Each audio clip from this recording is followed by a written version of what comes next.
नमस्ते, मैं Megha, news moment Hindi में आपका फिर। आज की खबरों की सुर्खियां।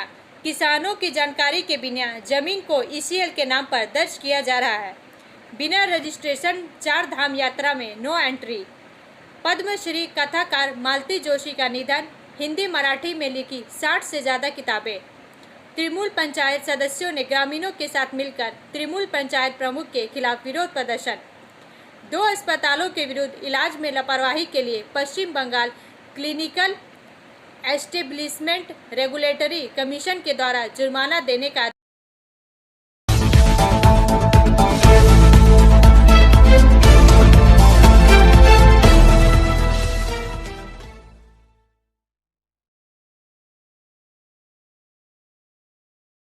लोकसभा चुनाव अपने अंतिम चरण की ओर बढ़ रहा है। सोमवार को 7 चरणों में से 5वें चरण के लिए मतदान होगा।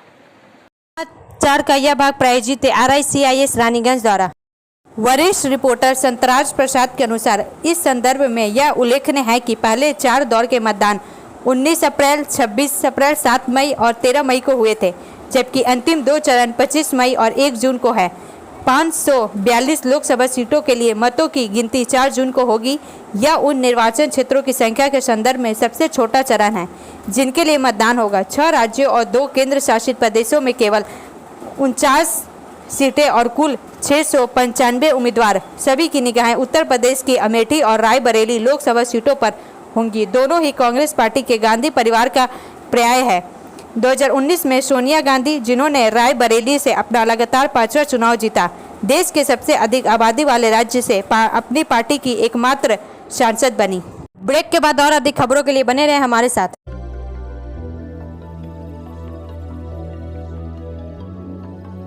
मछली जल की रानी है, जीवन उसका पानी है। तो कहाँ है मछलियाँ और कहाँ रखा जाए पानी? तो एक्वेरियम ही में छुपी है ये सारी कहानी। आसनसोल ग्रीन एक्वेरियम, जहाँ आपको मिलेंगी हर तरह की मछलियाँ और बेहतरीन एक्वेरियम। आपको आसनसोल ग्रीन एक्वेरियम में मिल जाएंगी हर तरह के एक्वेरियम इक्विपमेंट, जैसे फिल्टर स्टोन और फिशेस की हर वैरायटी। एक ही नाम, आसनसोल ग्रीन एक्वेरियम। BNR मोड़, opposite Rabindra Bhavan, shop number 22। For contact, call on 9609 77 3040।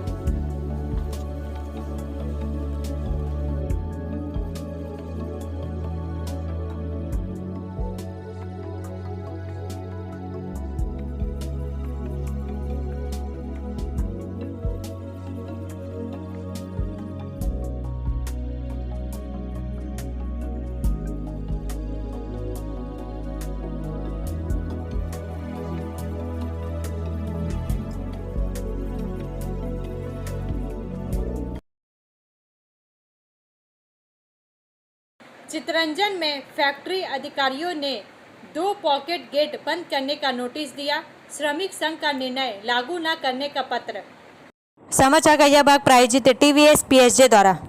Chitranjan से पपन पॉल के अनुसार जैसे ही आसनसोल लोकसभा चुनाव खत्म हुए, चितरंजन रेलवे इंजन फैक्ट्री या CLW अधिकारियों ने एक बार फिर रेलवे क्षेत्र में पॉकेट गेट को बंद करने का नोटिस जारी किया। नोटिस में कहा गया है कि चितरंजन सीमा पर नेमो केसिया पॉकेट गेट और लोअर केसिया से सटे रामकृष्ण पथ चक्कर पॉकेट गेट बंद रहेंगे। उस नोटिस में उप महाप्रबंधक का नाम अंकित था। बताया गया है कि पथ चक्र पॉकेट गेट गुरुवार 16 मई को और नेमो केसिया पॉकेट गेट शुक्रवार 17 मई को बंद रहेगा। रेलवे इसके लिए जरूरी सुरक्षा गार्ड भी मुहैया करा रहा है। इस नोटिस की जानकारी स्थानीय गांव के निवासियों और शहर के व्यवसायियों को मंगलवार दोपहर को हुई। इसके बाद से उनमें आक्रोश व्याप्त है। गौरतलब है कि लोकसभा चुनाव से पहले रेलवे ने इन दोनों पॉकेट गेट को बंद करने का नोटिस जारी किया था, लेकिन उस समय नेमो केसिया, कल्याण ग्राम, जीतपुर, थानपल्ली समेत विशाल इलाकों के हजारों निवासी इस मुद्दे को लेकर काफी नाराज थे। उन्होंने चितरंजन शहर में प्रवेश के लिए गेट नंबर 3 को बंद करने की धमकी दी। साथ ही उन्होंने प्रशासन को वोट बहिष्कार के अपने फैसले की लिखित जानकारी भी दी। तब पश्चिम बर्धमान जिला प्रशासन ने इस मामले पर पहल की। जिला प्रशासन ने रेलवे से बात की और उस वक्त दोनों पॉकेट गेट बंद करने से रोक दिया। लेकिन इस बार नेमो केशिया समेत आसपास की कॉलोनियों और ग्रामीण इलाकों के लोग एकजुट हो गए हैं, क्योंकि सरकार ने चुनाव खत्म होते ही चित्तरंजन रेल इंजन कारखाना के गेट नंबर 2 को बंद करने की पहल कर दी है। उन्होंने पहले ही बता दिया था कि अगर ये दोनों गेट बंद किए गए तो भारी विरोध होगा। सलानपुर ब्लॉक प्रशासन की ओर से बीडीओ देवंजन विश्वास ने कहा कि जिलाधिकारी ने स्थानीय निवासियों के बारे में सोचकर पहल की है। इस बार भी उन्होंने कहा कि वह मामले की शिकायत प्रशासन के उच्च स्तर पर करेंगे। इस बीच सीएलडब्ल्यू लेबर यूनियन ने फैक्ट्री अधिकारियों को पत्र लिखकर बुधवार को चित्तरंजन शहर के 2 पॉकेट गेट बंद नहीं करने का अनुरोध किया। इस यूनियन की ओर से राजीव गुप्ता और अन्य ने यह पत्र उप महाप्रबंधक को सौंपा। उस पत्र की एक प्रति पश्चिम बर्धमान जिला सीटू के महासचिव बंश गोपाल चौधरी और चित्तरंजन रेलवे इंजन फैक्ट्री के महाप्रबंधक को भेजी गई थी। ब्रेक के बाद और अधिक खबरों के लिए बने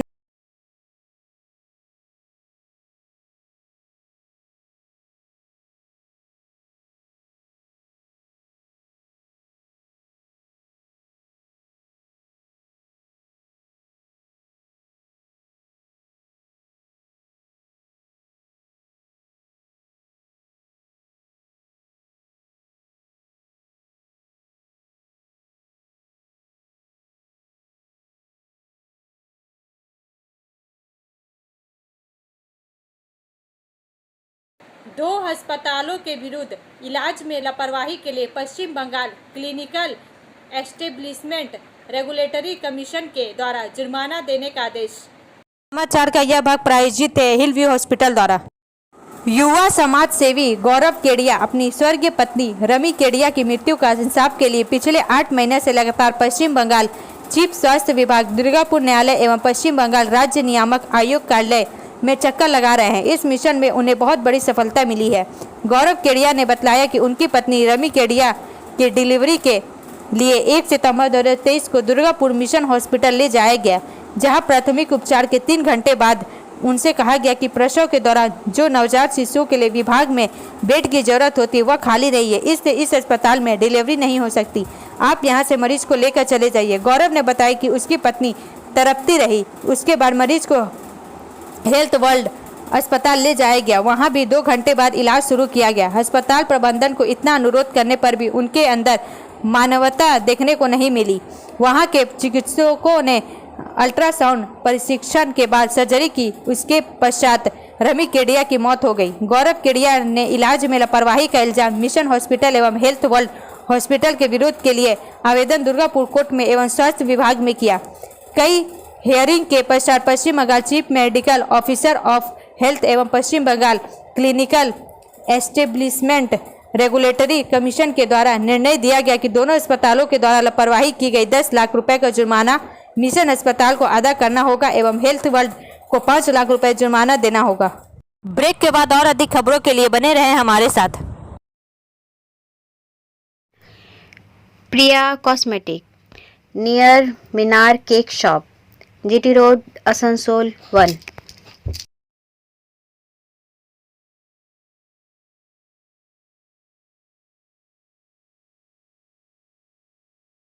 আমাদের শপের নাম আসানসোল প্রিয়া কসমেটিক্স। আমাদের শপ হচ্ছে মিনার কেক শপের ভেতরে।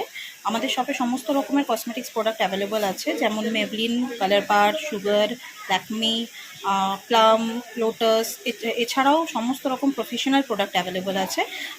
আর আমাদের দেখুন নাম্বার দেওয়া আছে এখানে, এই নাম্বারে কন্ট্যাক্ট করতে পারেন। আমাদের হোম ডেলিভারি প্রোভাইড করা হয়। Our contact number 9563404288 and 8918940868। Bengal में लोकसभा चुनाव के 5वें चरण में सीएपीएफ की तैनाती 32% बढ़ेगी। समाचार का यह भाग प्रायोजित है एएसपी द्वारा। कोलकाता से इसरार अहमद के अनुसार 20 मई को 5वें चरण के मतदान में बल के कर्मियों की संख्या लगभग 32% अधिक होगी। पश्चिम बंगाल के मुख्य निर्वाचन अधिकारी सीईओ के कार्यालय के सूत्रों ने कहा कि सोमवार को पश्चिम बंगाल में सीएपीएफ की 578 कंपनियां तैनात की गई है। 5वें चरण में यह संख्या 31.83% की वृद्धि के साथ 762 हो जाएगी। सूत्रों ने कहा कि CAPF की तैनाती में यह वृद्धि इस तथ्य के बावजूद होगी कि राज्य में 5वें चरण में निर्वाचन क्षेत्रों की संख्या चौथे चरण की तुलना में थोड़ी कम है। चौथे चरण में जहां 8 निर्वाचन क्षेत्रों में मतदान हुआ, वहीं 5वें चरण में यह संख्या 7 है। ये 7 निर्वाचन क्षेत्र हुगली जिले में श्री रामपुर हुगली और आरामबाग, उत्तर 24 परगना जिले में बैरकपुर और बनगांव और हावड़ा जिले में हावड़ा और उलूबेरिया है। इन 7 निर्वाचन क्षेत्रों में से बैरकपुर और बनगांव अलग अलग कारणों से चुनाव आयोग की विशेष निगरानी में होंगे। बनगांव भारत बांग्लादेश सीमावर्ती निर्वाचन क्षेत्र है। इसी तरह से बैरकपुर में चुनाव संबंधी हिंसा और तनाव का इतिहास रहा है। CEO कार्यालय के एक सूत्र ने कहा, यह चरणबद्ध तरीके से तैनात की जाने वाली CAPF की कंपनियों की संख्या बढ़ने की आयोग की योजना के अनुरूप है। ब्रेक के बाद और अधिक खबरों के लिए बने रहे हमारे साथ। City Montessori school 100% smart classes, computer lab, library, separate lab for physical, chemistry, math, biology, children park, city Montessori school.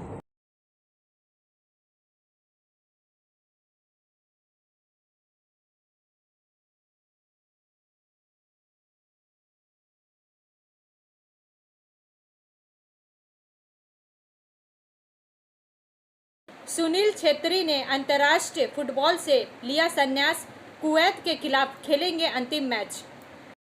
समाचार का यह भाग प्रायोजित है साइन एकेडमी द्वारा।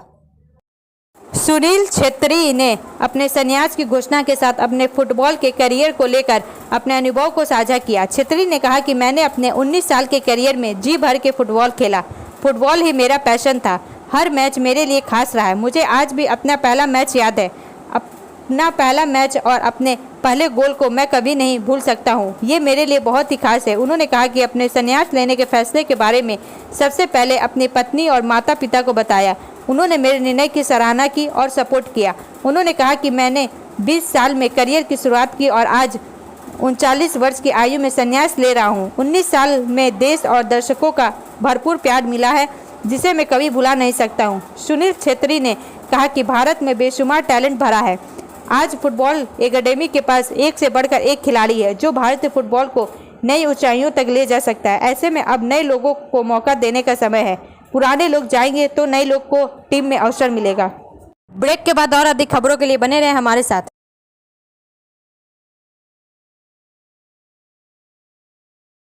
Admissions open now at St. Christopher Mission School, run by Anglo-Indian Society affiliated to CBSE Delhi.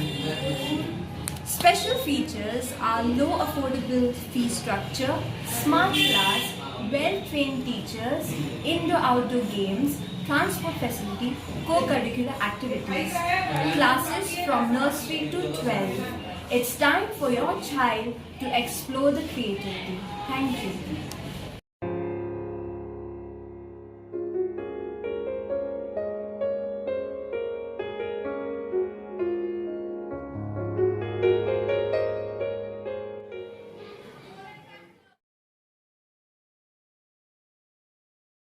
Trinamool panchayat सदस्यों ने ग्रामीणों के साथ मिलकर त्रिमूल पंचायत प्रमुख के खिलाफ विरोध प्रदर्शन किया। समाचार का यह भाग प्रायोजित है एंजल द्वारा। रानीगंज से संजीवन गोप त्रिमूल के इस पंचायत सदस्य ने ग्रामीणों के साथ मिलकर त्रिमूल के पंचायत प्रमुख के खिलाफ जोरदार आंदोलन दिखाया है। उन्होंने पंचायत कार्यालय का गेट बंद कर करीब 2 घंटे तक धरना कार्यक्रम किया। प्रदर्शनकारियों ने दावा किया कि पंचायत प्रमुख ने अपना वर्चस्व दिखाने के लिए पंचायत कार्यालय आए ग्रामीणों के साथ दुर्व्यवहार किया और सवाल किया कि उन्होंने वीडियो कार्यालय में से संपर्क क्यों किया और उनके खिलाफ अपना गुस्सा व्यक्त करने के लिए ऐसी कार्रवाई क्यों की। इस दिन पंचायत सदस्यों ने समझौते के अनुरूप पंचायत कार्यालय खोलने की मांग की। वहीं कई मामलों में उन्हें पंचायत की विभिन्न सुविधाओं से वंचित किया जा रहा है।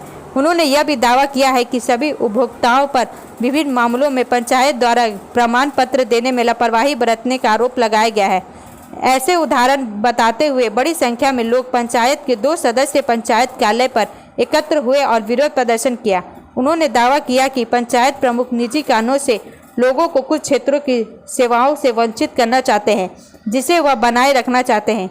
उसका अहंकार। इस विरोध कार्यक्रम में जिला परिषद के कार्यवाहक अधिकारी स्वरूप बनर्जी ने पंचायत प्रमुख के कार्यालय के सामने कई शिकायतें रखकर विरोध प्रदर्शन किया। पंचायत प्रधान संतोष चट्टोपाध्याय ने उन सभी आरोपों को खारिज कर दिया।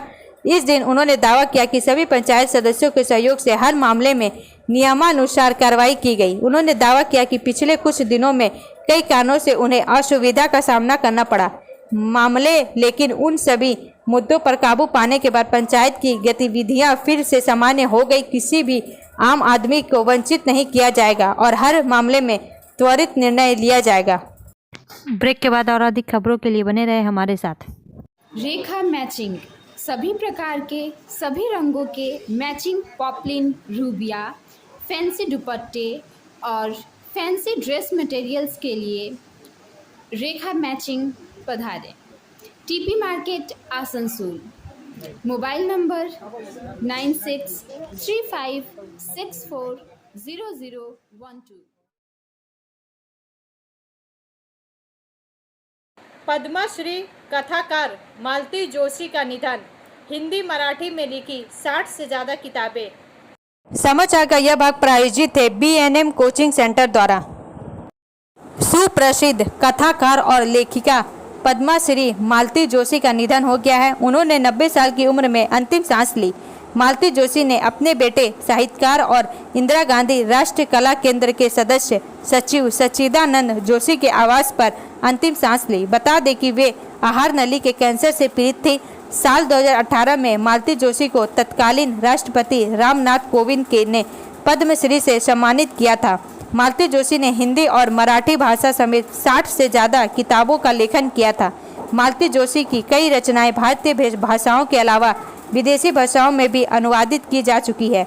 उनकी कई कहानियों को नाट्य के रूप में रेडियो और दूरदर्शन पर भी प्रस्तुत किया जा चुका है। बॉलीवुड एक्ट्रेस जया बच्चन ने दूरदर्शन धारावाहिक 7 फेरे बनाया था, जो मालती जोशी की कहानियों पर ही आधारित है। कुछ कहानियां गुलजार के दूरदर्शन धारावाहिक किरदार में भी शामिल की जा चुकी है। मालती जोशी का जन्म महाराष्ट्र के औरंगाबाद में 4 जून 1934 को हुआ था। ब्रेक के बाद और अधिक खबरों के लिए बने रहे हमारे साथ।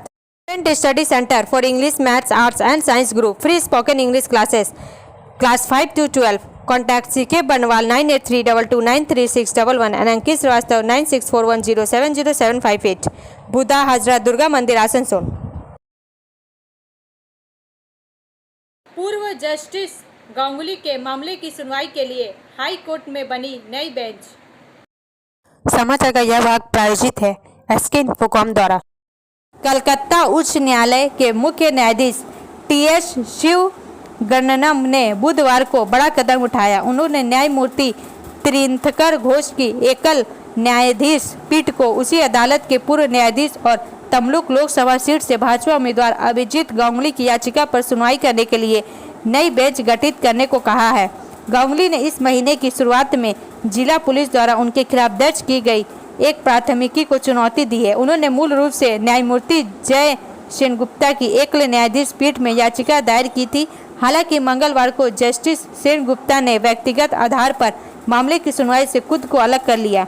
गांगुली ने FIR रद्द करने की गुहार लगाते हुए याचिका दायर की, क्योंकि इससे उनकी चुनाव प्रक्रिया में बाधा उत्पन्न हो सकती है।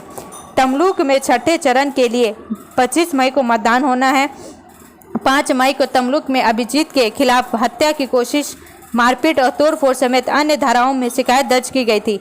उनके खिलाफ आर्म्स एक्ट के तहत भी मामला दर्ज किया गया था। संयोग से पूर्व न्यायाधीश के खिलाफ शिकायत SSC मामले के फैसले में बेरोजगार शिक्षकों के एक वर्ग द्वारा की गई थी। उनकी शिकायत के आधार पर पुलिस ने भाजपा प्रत्याशी के खिलाफ गैर जमानती मामला दर्ज किया। अदालत के सूत्रों के मुताबिक अभिजीत ने FIR खारिज करने के अनुरोध के साथ उच्च न्यायालय का दरवाजा खटखटाया था। ब्रेक के बाद और अधिक खबरों के लिए बने रहे हमारे साथ। Like, share and subscribe and forward YouTube channel News Moment. For more details and for advertisement, contact editor 956383.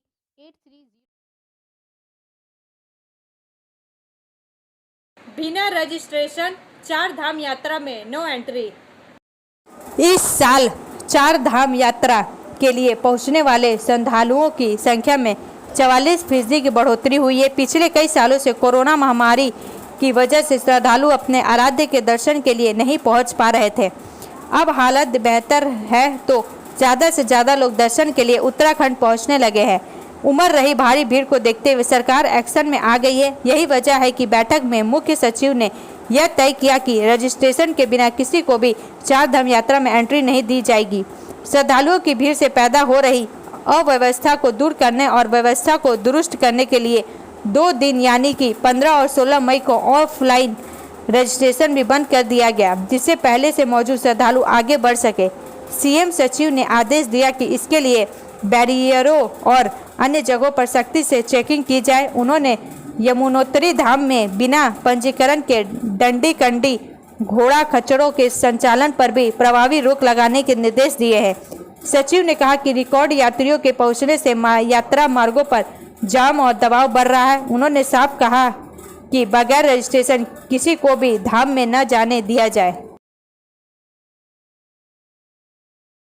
किसानों की जानकारी के बिना जमीन को ईसीएल के नाम पर दर्ज किया जा रहा है। मालिक की जानकारी के बिना जमीन को ईसीएल के नाम पर दर्ज किया जा रहा है। यह शिकायत लेकर गुरुवार सुबह निवासियों ने पांडेश्वर के नवग्राम में निजी ओपन पिट खदान के सामने विरोध प्रदर्शन किया। तनावपूर्ण स्थिति से निपटने के लिए औद्योगिक सुरक्षा बल के साथ साथ पांडेश्वर पुलिस भी पहुंची। नवग्राम निवासी सनातन सोम ने शिकायत की। बीघा बीघा जमीन ईसीएल के नाम दर्ज की जा रही है। उन्हें कुछ नहीं पता, मकान टूट रहे हैं और सड़कें भी टूट रही है। वे बहुत डरे हुए हैं। इस बीच उनकी जानकारी के बिना एक के बाद एक कई बीघे जमीन ईसीएल के नाम पर दर्ज होने से क्षेत्र के 1500 परिवार अब बेहद संकट में हैं। अगर जमीन की जरूरत थी तो उनसे चर्चा क्यों नहीं की गई। उन्होंने यह भी सवाल उठाया कि भूमि एवं भू राजस्व विभाग ने कार्रवाई क्यों नहीं की। उन्होंने चेतावनी भी दी कि अगर जल्द कार्रवाई नहीं हुई तो वे बड़े आंदोलन की राह पर चलेंगे। अब अंत में समय है मूवमेंट के एसएमएस का। Even if things don't unfold the way you expected, don't give up, one who continues to advance will win in the end. भले चीज़ें आपकी उम्मीद के मुताबिक ना हो, लेकिन हार मत मानो, जो आगे बढ़ता रहेगा अंत में जीत उसी की होगी। हमारा वीडियो देखने के लिए धन्यवाद। अगर आपको यह पसंद आए तो कृपया शेयर करें, लाइक करें, वीडियो को सब्सक्राइब करें और आगे की अधिक सूचना के लिए बेल आइकन को पुश करना ना भूलें।